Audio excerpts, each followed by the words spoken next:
network for non-subscribers to the network. So really what we're seeing is an adequate concept from WWE to up the subscribers on the network because they know they're not getting subscribers to it day in and day out. And I just mentioned here earlier all the winners of the tournament for the years: Bret Hart in 93 and 94, Owen Hart the following year after that, King Mabel. In 1996, the birth of Stone Cold Steve Austin's Austin 316 catchphrase. 97, Triple H. 98, the world's most dangerous man, Ken Shamrock. 99, Billy Gunn. 2000, Edge. And 2002, Brock Lesnar. And this is the issue that I had with the King of the Ring tournament. The King of the Ring tournament used to be meaningful, and the pay-per-view used to be worth the price of a pay-per-view. Not only did you get the full tournament sometimes, but you also got a huge main event, like Mankind versus The Undertaker in a Hell in a Cell match, Stone Cold Steve Austin versus Kane in a First Blood match, Shawn Michaels versus the British Bulldog. So many matches have headlined the King of the Ring pay-per-view over the years, and now it's just an adequate concept to get people talking and to reintroduce fans who are not accustomed to the King of the Ring tournament from years prior. Boy, you fans of the new generation don't know what you're missing out on. An incredible opportunity is being missed out by you because the King of the Ring is no longer a pay-per-view and hasn't been a pay-per-view since 2002. I wish they would bring back the King of the Ring tournament on pay-per-view, the entire pay-per-view, because it would reintroduce you to an entirely different view on the King of the Ring tournament. Watch one King of the Ring pay-per-view from the 90s and you will come away with an entirely different impression than the King of the Ring that you got now from about 2003 onward, because all the King of the Ring tournament has become now is a mockery of what it once was, and the winners of the King of the Ring tournament have had their characters and their directions both sent elsewhere and utterly destroyed. And King Booker was probably the best King of the Ring award winner we have seen over the last number of years. Everybody else, in my opinion, have been lackluster King of the Ring award winners because they haven't amounted to anything far greater in the WWE. Maybe William Regal, where he was the general manager and the King of the Ring award winner in 2008. When he won the King of the Ring tournament in 2008, he went on to become the most powerful entity in the WWE as both the King of the Ring award winner and the Raw general manager. It was amazing seeing the character turn for William Regal and just how much of a direction his career was turned into after defeating CM Punk in the finals of the King of the Ring tournament. Probably King Booker and King Regal were probably the only two meaningful King of the Ring tournament award winners when the King of the Ring tournament was brought back after 2002, from 2003 onward up to 2015. The King of the Ring tournament took a reprieve. Can you blame the King of the Ring tournament for taking a reprieve in later years? Because WWE didn't really want to do the King of the Ring tournament because they didn't have an idea for a direction for the King of the Ring tournament nor the winner to take, and I don't see anything really probable happening for Wade Barrett, because Wade Barrett, in my opinion, was a far more effectively distributed character as the winner of the inaugural NXT. His pro Chris Jericho had a lot of promise going with Wade Barrett. A lot of people believe Wade Barrett had promising futures in the WWE and was destined for greatness in the company, especially when he came in as the leader of the Nexus and he was in feuds with Randy Orton and John Cena over the championship, and he eventually went on to break away from the Nexus and create the Core, winning the Intercontinental Championship a record number of times, probably more times than any new talent superstar, with the exception of stars like Dolph Ziggler, who had their pushes killed recently. It's just ridiculous what WWE creative are doing with characters like Daniel Bryan, Dolph Ziggler, and Wade Barrett all the time, giving them opportunities and killing these opportunities, taking them away from them ever before an opportunity amounts to something far greater, which it could have for people like Wade Barrett. I was a really big fan of Bad News Barrett in the BNZ segment when he was taking a direct shot at TMZ. We get our news updates from TMZ.com's newsfeed every 30 minutes on our Facebook page, and can you blame me for being a fan of Bad News Barrett and BNZ because of taking shots at wrestlers and programs he was involved with over the Intercontinental Championship on times, like Dean Ambrose? I mean, he really brought the best of not only himself out, but the people he was feuding with over the Intercontinental title or some other issue going on in his career. Now he's gone from BNZ and Bad News Barrett, taking shots at wrestlers and giving us a bit of a comical reprieve, which was actually entertaining, which is more than what I can say for the King of the Ring Award winner title this year for Wade Barrett.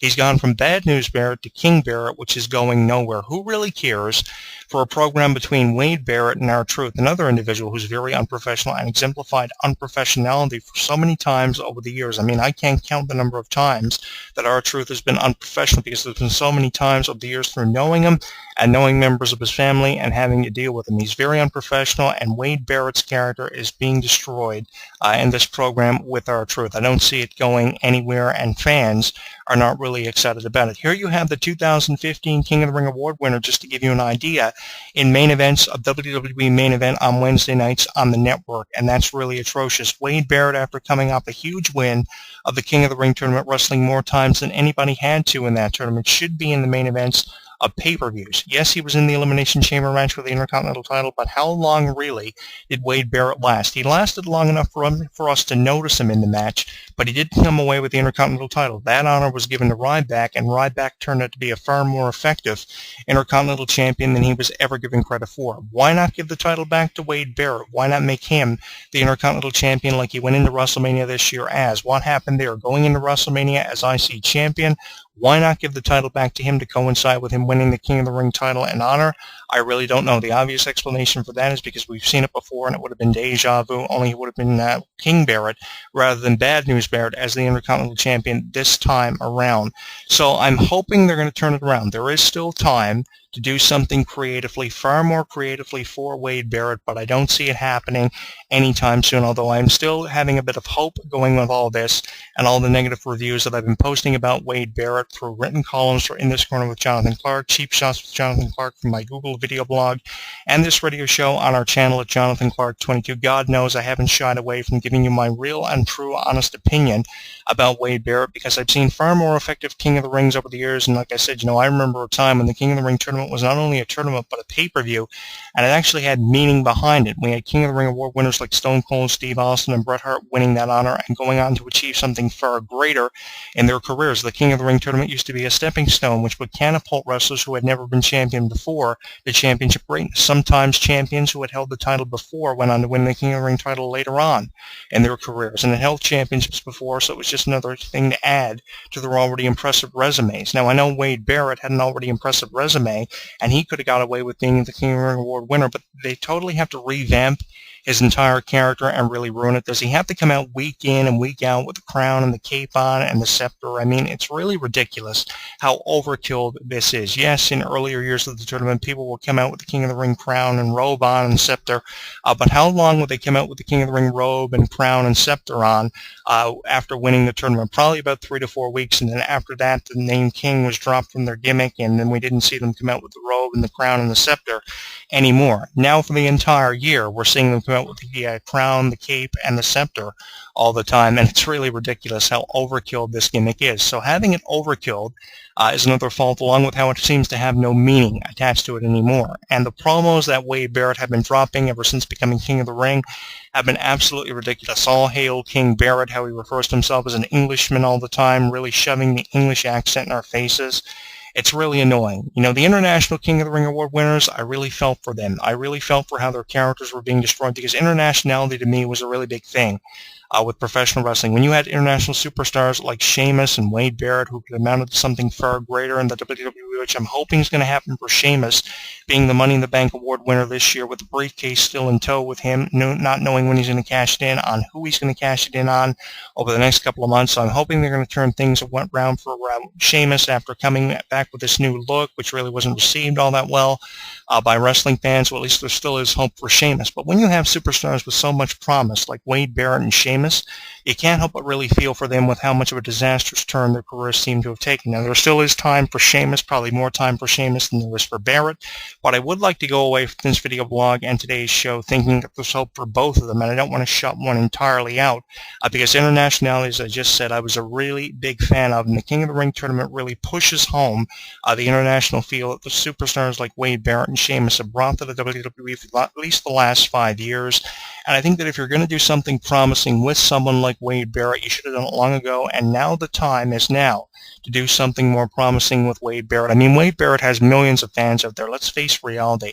And these millions of fans are really going to be feeling let down about the direction of Wade Barrett. I'm sure a lot of people who were subscribed to the network who saw the King of the Ring tournament, the remainder of the tournament that was left out of the fallout of the Raw Super Show 2 or 3 days prior to the tournament being culminated or ending on the network. I'm sure a lot of people in the results of this year's tournament were really let down about it. You were really excited that Barrett won, and there was that brief moment where the jaw hit the floor and you said, oh my God, Wade Barrett had won the King of the Ring tournament out of everybody else who could have won the tournament from R-Truth to Neville, who was my pick to win this year's King of the Ring tournament, because I thought there had never been a better opportunity to give that honor to a new talented wrestler like Neville, who had come in from NXT, had been endorsed by John Cena previously, and here's Wade Barrett. Now, for the Wade Barrett fans, the result was reversed. You guys were thrilled. You were like, oh my God, Barrett had won another resume, another accolade for his resume, and he was going to go places with it. And you guys are going to be feeling really let down because he hasn't had an opportunity at a championship, only been in the Elimination Chamber match to make up one of the 6 spots to determine the new Intercontinental Champion as a result of an injury to Daniel Bryan, his second major injury in less than 1 year, which I profiled in a column for In This Corner with Jonathan Clarke. Again, I was higher on other individuals in the Elimination Chamber match than I was Wade Barrett because it was deja vu, and seeing Wade Barrett win the Intercontinental title in the Chamber match would have been going down memory lane, in my opinion, which is the obvious reason why he didn't. But, by now you would have thought something far greater would have amounted for Wade Barrett, because the purpose of this year's King of the Ring tournament, in my opinion, has been nothing but pointless, and definitely its purpose has been defeated. And I'm sure a lot of people feel the same way and are saying the same thing in their mind without saying anything while they're listening to this show, may have come across it on YouTube.